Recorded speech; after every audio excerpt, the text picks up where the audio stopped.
about the killing of George Floyd and about the need for a reckoning, a racial reckoning in our society. And so we embrace peaceful protest. And at the same time, we want to prepare because we know that there are two approaches to protest. One is peaceful, principled, strong protest. And the other is property destruction and violence.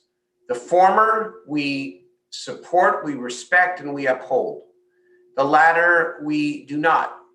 And so we want to make sure that our city is prepared for any possibilities and to recognize that when it comes to the very difficult role that our law enforcement officers have, that it is a difficult balance because we want to protect property, absolutely. But more importantly, we want to make sure that we are protecting life.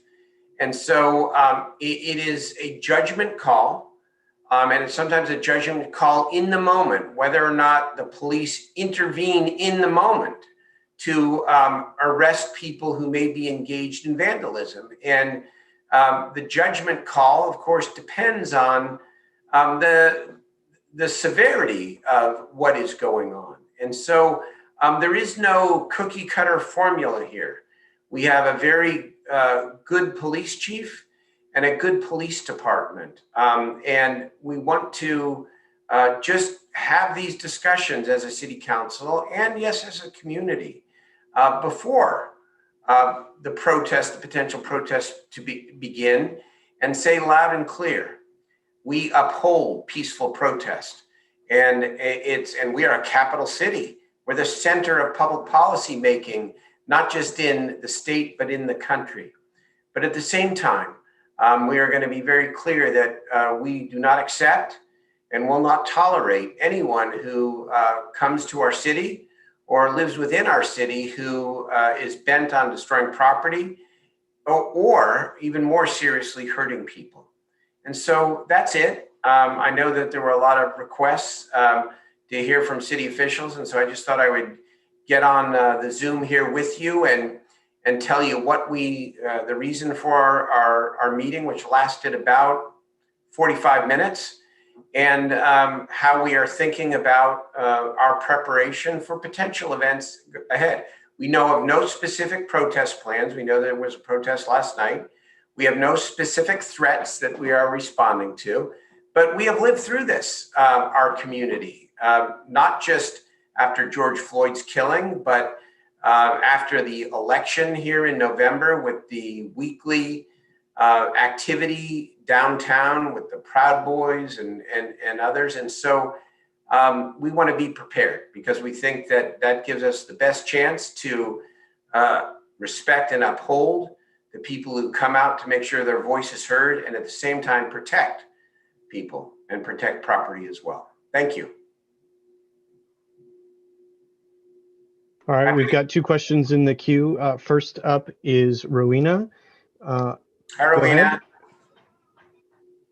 Hi, Mr. Mayor. Thank you so much for holding this forum tonight. I really appreciate it. My question is, like you said, we have gone through this before.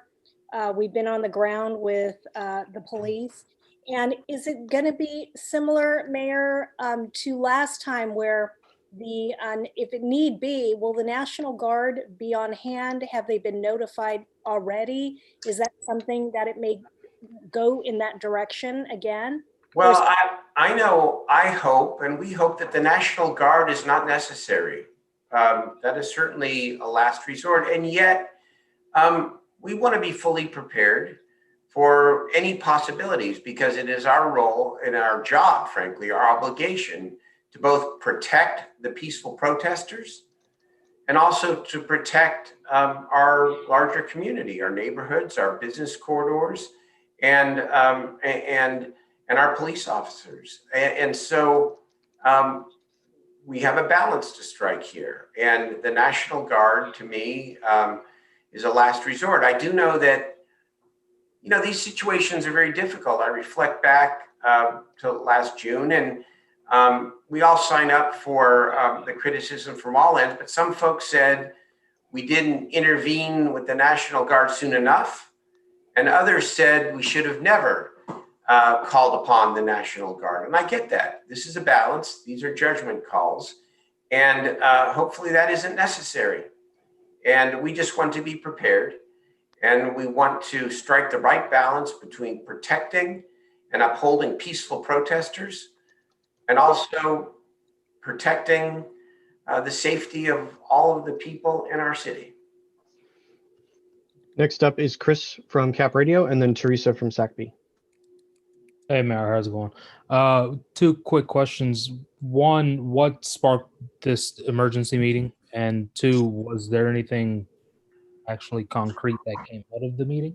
Well, there was the protest last night, and there was some property damage. And the city manager and I thought it was best to convene the city council and to just be thoughtful about our preparation, because we do have the benefit of having the community and the community leadership having gone through this before. And so there are always lessons learned, and there are some new council members as well.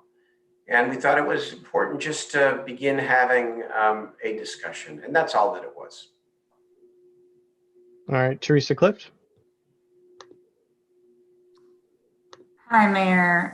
Did you all make any decisions during the meeting, or can you share anything about what the discussion was about with future protests? What are you guys going to put out barriers in front of city buildings or anything like that? We did not make any firm decisions. It was just the beginning of a discussion, but better to be prepared, even over prepared, than to have a meeting after an event occurs, especially given that we have lived through this all before.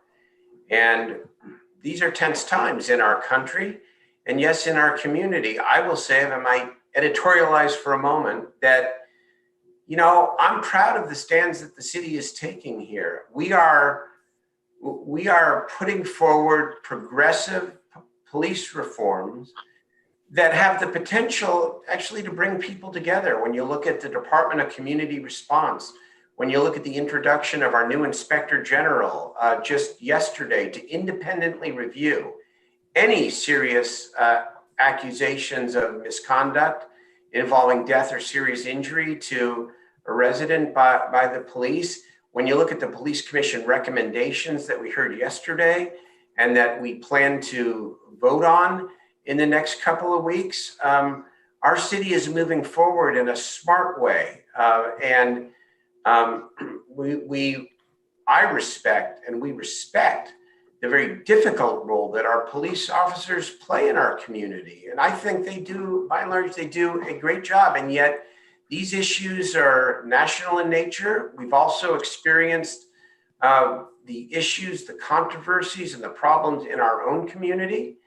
And we are a capital city, and it is a place where people are going to gather to make sure that their voices are heard. And again, we uphold that. And at the same time, we want to make sure that we do everything possible to promote the peaceful, nonviolent expression of very strongly held views about what needs to change, not just in our community, but in our country as a whole. Excellent. I have Rowena with a follow-up, and then Nick Miller from Cap Radio. Mayor, I agree with you. It is best to plan ahead rather than to react to something after it happens. And with that being said, was there any kind of discussion this evening where maybe you were looking at a better plan than last time on protecting the buildings? There were so many business owners, small business owners, that had just devastating damage done to their shops, forced to close for so many days. Is there a plan in place in the event that God forbid, but that the protests take that direction? We want to do everything we can to protect the property of our business owners, our downtown business owners, because I think they have been through a tremendous amount of hardship and pain.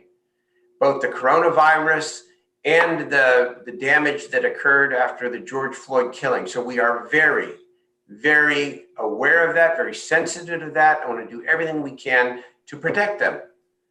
At the same time, our police department has a very difficult challenge, and that is to balance and ensure that whatever action they take in the moment does not escalate a tense situation in a way that could lead to the death or serious injury of peaceful protesters, of the police officers themselves, of innocent bystanders, of anybody. And so that's why there isn't a cookie cutter approach here. But yes, we are very cognizant of what went on in June. We know how important our downtown is as the economic engine of our city and of our region. And we want to do everything we can to protect their property. Thank you. Nick Miller up next, and then a follow-up from Chris. Mayor Steinberg, thank you so much, as always, for your availability. A follow-up to the use of force question. Has there been specific discussions about what is acceptable use of force to protect property and what is not? I mean, for instance, in past years, 2019, we saw 84 people arrested for the keying of cars, as you know. Last year, to protect property on J Street, we saw individuals who were hit with projectiles with canisters that had tear gas. Can you go or look at any of the specifics about what is acceptable use of force, what is not? And in the context of, we know that there's legislation at the Capitol, attempting to zero in on this issue as well. Well, so no, I can't tell you of any specific plan. I mean, the use of force obviously should not be the first resort. And I do know, in fairness to our police department and our police officers, they have also tried through many of these protests to maintain a safe distance from the protesters so as to not invite confrontation. And so we all want the peaceful expression of strongly held views on the most important issues facing our community and facing our country. And we want to be prepared, and we want to always, and I know the police department chief and believes this too, we always want to focus on de-escalation wherever possible. Okay, Nick had a quick follow-up, and Chris dropped his question. So just real quick, I'll ask directly. The use of gas and tear gas on protesters, the use of projectiles, whether foam, whether beanbag, are those acceptable uses of force? Can you discuss that directly?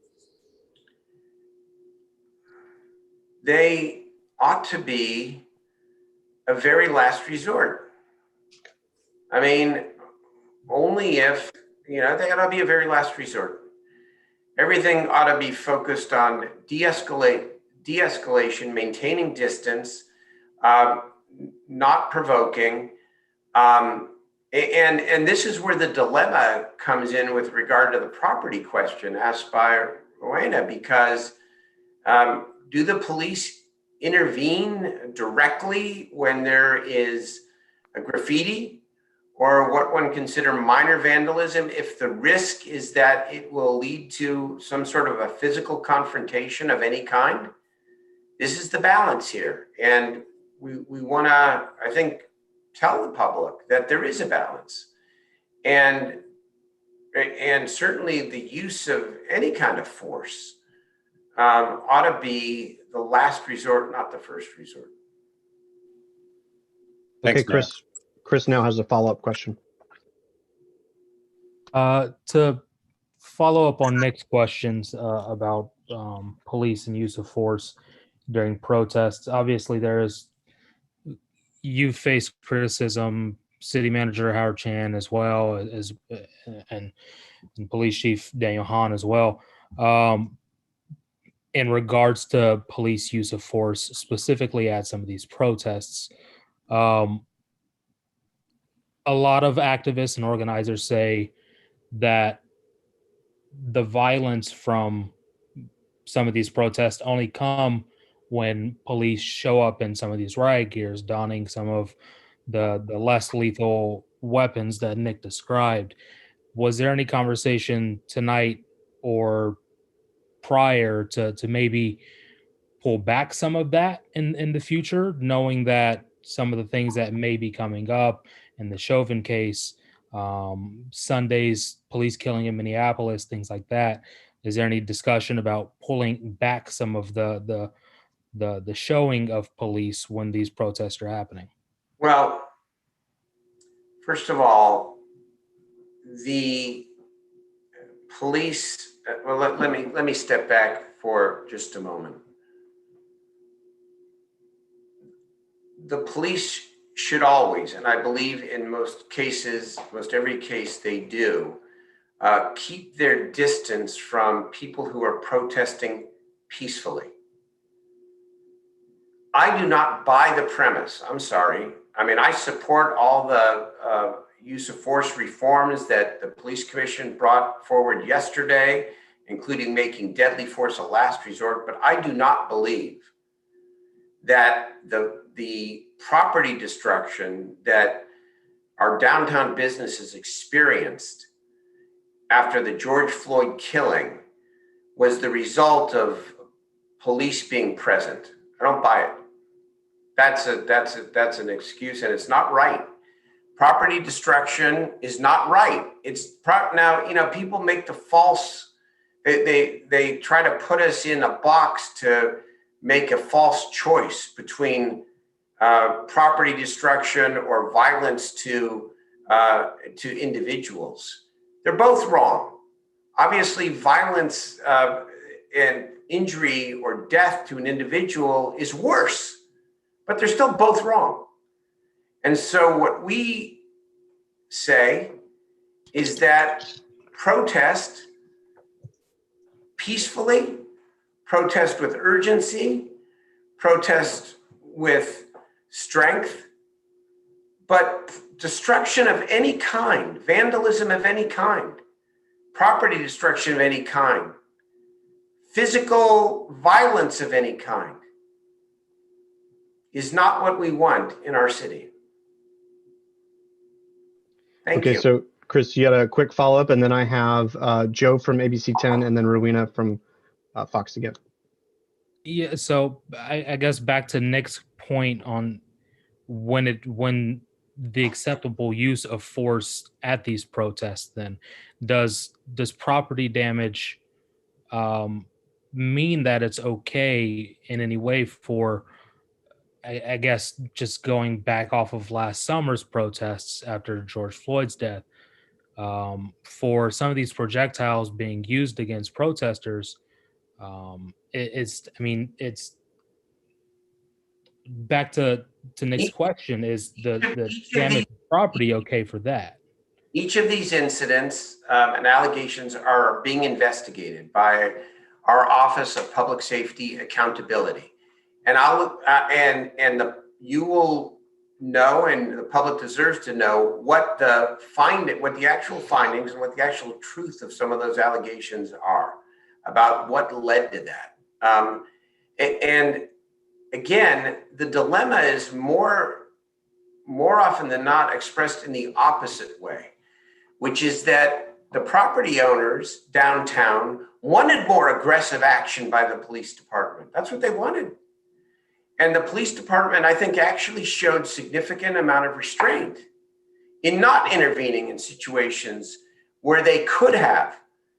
And so you do get it from both sides, and they get it from both sides. And that's fair, because that's the business that we are in. But in terms of any of those individual incidents that occurred where, you know, different versions of the tape are presented, we have an independent investigator, the Office of Public Safety Accountability, Dr. Letitia Watson, who is looking at all those incidents and will report publicly what occurred and whether or not it was right or wrong, and what the policy ought to be going forward. I'm saying that going forward, we want to see peace, and we want to see peaceful protest, and we want to prepare for all eventualities to keep the peace, Next up is Joe from ABC 10. Hi, thank you, Daryl, for talking to us. To play on the theme that my colleagues are asking about force during these protests, was it discussed what are the repercussions if police escalate these conflicts during protests? It is not the policy, and it is not the intent, and I don't believe it's been the practice for police to escalate. Again, I disagree with the premise, at least in terms of the George Floyd, the aftermath of the George Floyd killing, in terms of the protests in downtown Sacramento.